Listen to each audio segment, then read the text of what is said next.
Olá, minha gente, tudo bem? Passando por aqui para falar sobre o governo Fernando Henrique Cardoso. Na verdade, nós vamos dar continuidade ao que nós vínhamos falando nos vídeos anteriores. No vídeo anterior e último, nós falamos sobre o governo Fernando Collor de Mello. Aquele governo que só durou praticamente 30 meses em função de uma série de escândalos políticos, esquemas de corrupção e o fracasso iminente do próprio Plano Collor. Foram 30 meses muito turbulentos. Ao final desses 30 meses, que acabou com o chamado impeachment ali em 92, quem completou o mandato foi Itamar Franco. E na esteira desse governo Itamar Franco, um nome começou a sobressair-se, um nome começou a chamar a atenção, que foi o nome de um dos 32 históricos do PMDB, que rompeu com o PMDB e em 87 criou um partido novo que era o PSDB. Estamos falando de Fernando Henrique Cardoso, que foi alçado pelo governo Itamar à condição de ministro das Relações Exteriores e logo foi chamado para ser ministro da Fazenda. Na condição de ministro da Fazenda, ali em 92, 93,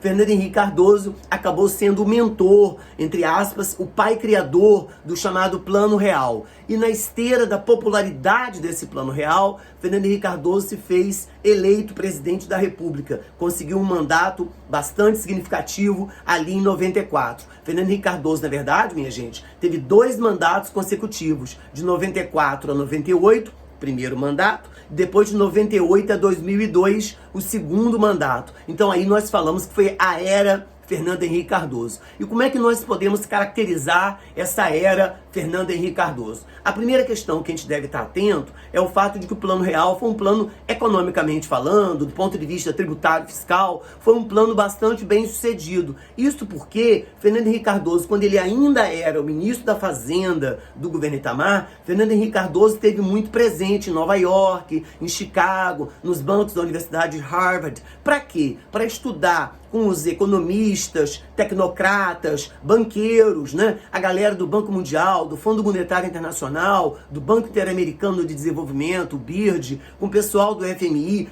como consertar a economia brasileira. Na verdade, é o tal do consenso de Washington, que surgiu em 89 para mostrar saídas para a América Latina. Mas em 89 e 90, nenhum representante brasileiro se fez presente de maneira muito clara, porque nós vivíamos a eleição de Fernando Collor de Mello e era um período muito tumultuado. Então, de certa maneira, o Plano Collor, por exemplo, em nada obedecia aos ditames, aos regramentos, às sugestões, às proposições que vinham dos bancos mundiais, que vinha do FMI, que vinha do Banco Interamericano de Desenvolvimento, lá em 89. Em 92, Fernando Henrique Cardoso reza direitinho a cartilha. Ele vai aos Estados Unidos repetidas vezes e ele traz para o Brasil um modelo de reconstrução econômica a partir de um plano pautado por flexibilização, desregulamentação, terceirização, abertura econômica para o capital estrangeiro, portanto, privatização e, ao mesmo tempo, aquela ideia do enxugamento da máquina administrativa.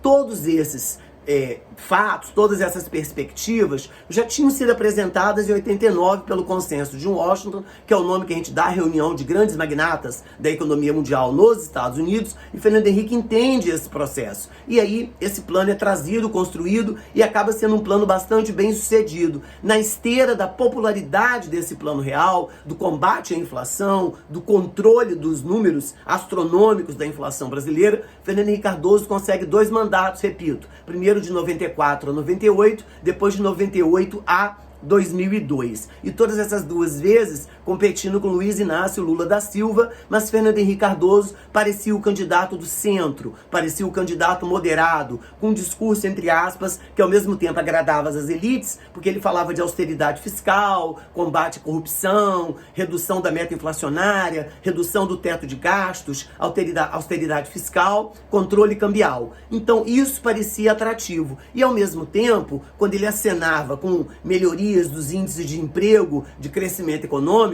isso também atraía segmentos até da centro-esquerda. Então, Fernando Henrique Cardoso teve aí 2 mandatos bastante longevos. Queria chamar a atenção que toda essa era Fernando Henrique Cardoso, afinal de contas foram 8 anos, toda essa era Fernando Henrique Cardoso promoveu a inserção do Brasil dentro de uma retórica e dentro de uma ótica, de uma perspectiva neoliberal. Eu falei aqui muito rapidamente, vou tentar trazer de maneira mais slow motion. Com Fernando Henrique Cardoso, privatização, até mesmo monopólio da extração do petróleo, monopólio do petróleo acabou sendo quebrado. É claro que a Petrobras continua, né, no sentido de uma grande agência de fomento, extração e distribuição, mas ela não tem mais um monopólio exclusivo sobre o petróleo, né? Setores como Eletrobras, Rodobras, Portobras passaram por um programa de privatização, passou a haver um programa de flexibilização, mesmo empresas estatais passaram a poder contratar outras empresas prestadoras de serviço. Ninguém trabalha para o Estado só como funcionário do Estado. Você pode, até mesmo no magistério, você pode contratar professores temporariamente. Então a figura do contrato temporário, a figura do contrato provisório, a figura da empresa terceirizada, ela está estabelecida e posta legalmente pelo governo Fernando Henrique. E por outro lado, o Brasil abriu suas portas para a entrada do capital estrangeiro e de mercadorias estrangeiras, né? Cada vez mais o câmbio foi ficando flutuante para que empresas estrangeiras e produtos estrangeiros pudessem entrar aqui no Brasil. Então, de algum modo, esse governo Fernando Henrique, entre aspas, ele lançou o Brasil numa era de modernização econômica. Modernização no sentido de ajustar a economia brasileira a esse modelo neoliberal. Obviamente que isso trouxe, aspas, elogios, isso trouxe algum progresso econômico, é verdade, porque o montante de capital passou a ser maior, o volume de emprego deu uma crescida bastante razoável, você passou a ter empresas operando aqui dentro, e o Brasil muito bem alinhado com o mercado comum europeu e muito bem alinhado com os interesses dos Estados Unidos. Mas isso não significou que não houvesse problemas ao longo da era FHC. Os salários se mantiveram mais ou menos achatados, isso começou a provocar novas ondas de greves, novas ondas de insatisfação, e também devo chamar a atenção para o fato de que, ali com o Fernando Henrique, a promulgação de uma nova lei de diretrizes e bases para a educação, né, que trouxe o formato do ensino médio, que é o que nós tínhamos até o formato de 2017, com a reforma do novo ensino médio. Bom, mas aí eu teria que falar agora sobre os desgastes, sobre as consequências desse governo FHC. Mas isso aí fica para um outro vídeo, para uma outra oportunidade. Eu aqui agradeço